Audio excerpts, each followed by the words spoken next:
Dear students, today we are going to study a very beautiful poem, A Thing of Beauty, composed by a famous romantic poet, John Keats. Let me tell you something about the poet first. John Keats was born on 31st October 1795 and died on 23rd February 1821. He was one of the main figures of second generation of romantic poets, and along with him the other famous poets were Lord Byron and P.B. Shelley. Although his poems were not well received by critics during his lifetime, his reputation grew after his death. By the end of 19th century, he had become one of the most beloved of all the English poets. He had a significant influence on diverse range of poets and writers. The poetry of Keats is characterized by sensual imagery, most notably in the series of odes. Today, his poems and letters are some of the most popular and most analyzed in English literature. His notable works are To Autumn, Ode to a Nightingale, On First Looking into Chapman's Homer, Ode on a Grecian Urn, etc. There are many more because the list is never ending. He was a British romantic poet, and his first epic poem, that is Endymion, was published in 1818.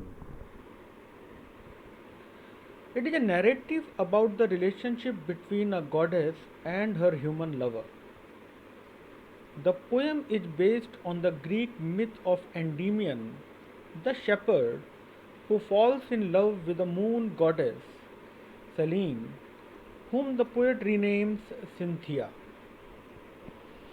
This extract, A Thing of Beauty, actually talks of how beautiful things give us pleasure and alleviate suffering and sorrows. The poem Endymion begins with a famous line, that is, a thing of beauty is a joy forever. Now, let me go for the theme and the explanation of the poem. In this poem, the poet John Keats talks about love, beauty, and youth. In fact, the poem reflects his attitude towards beauty. According to him, a thing of beauty is a source of constant joy. Beauty can be found everywhere. It is something that has the ability to transform lives. It also highlights the fact that beauty has a unique quality to remove negativity.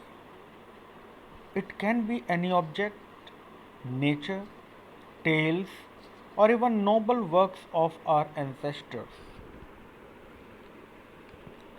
Beauty plays a very important role in our lives and helps us to remain happy and joyful in this sad and mundane world. Now, let us go for the paraphrasing of the poem.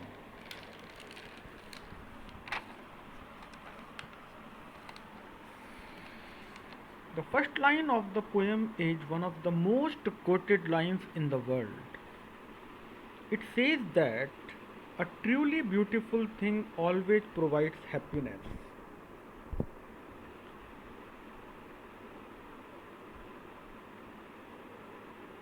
Its beauty stays forever. It never loses its value, or in other words, it never fades away.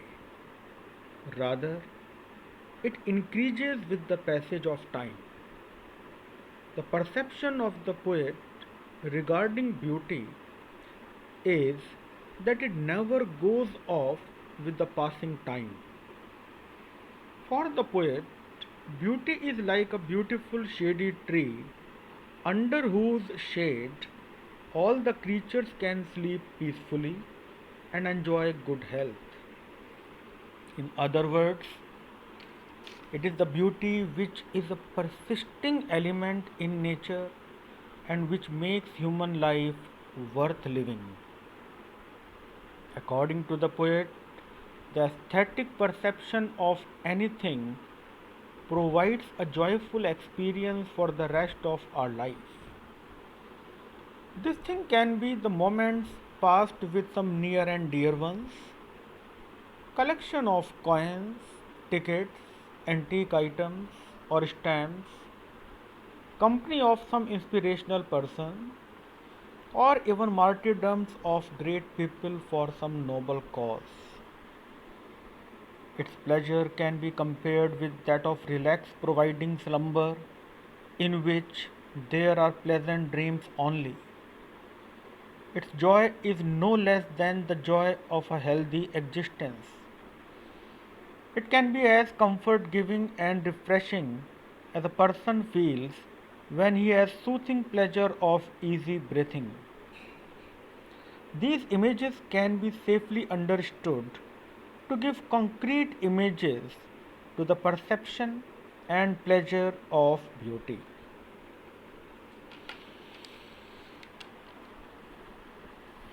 Therefore, everyone tries to create as many possible pleasant memories and experiences in his life so that he may not feel alienated when he is gloomy, frustrated, and hopeless. The chain or garland of these beautiful experiences act as a connecting link with the earthly experience. It works despite the phase of frustration and raising hopelessness.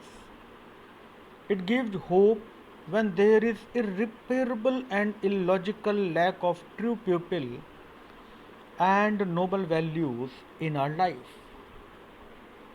The continuous period of darkness can be repelled by the perception of the thing of beauty.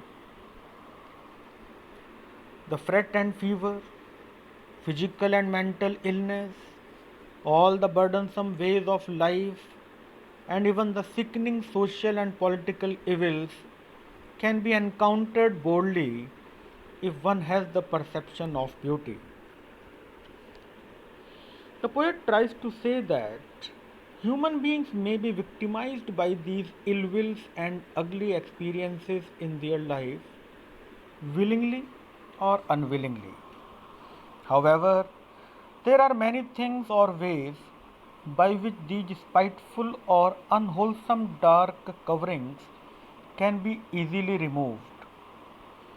The gloomy temperament and tormenting face can be cleared at any time by slightly diverting to the channel of beauty or seeking beauty in the present situation. The objects of beauty are countless. These include heavenly bodies like the sun and the moon, the old and young trees that provide cool shelter to sleep, the daffodil flowers encased in green leaves, the streams that flow through a shady passage, which they make themselves with plants, and the bushes that bear fragrant flowers. These simple and even commonplace things lift the human spirit, filling it with joy and delight. In addition to these objects of nature, there are wonderful tales of our legendary heroes who lived and died heroically. These tales inspire us with their matchless beauty. These beautiful things are metaphorically an endless source of nectar that pours down to us from heaven, bringing eternal joy. They are like an elixir of life, a never diminishing source of pleasure and delight, an endless fountain of joy that seems to be a precious gift from heaven. That's all for now. Hope you enjoyed the poem. Thank you very much.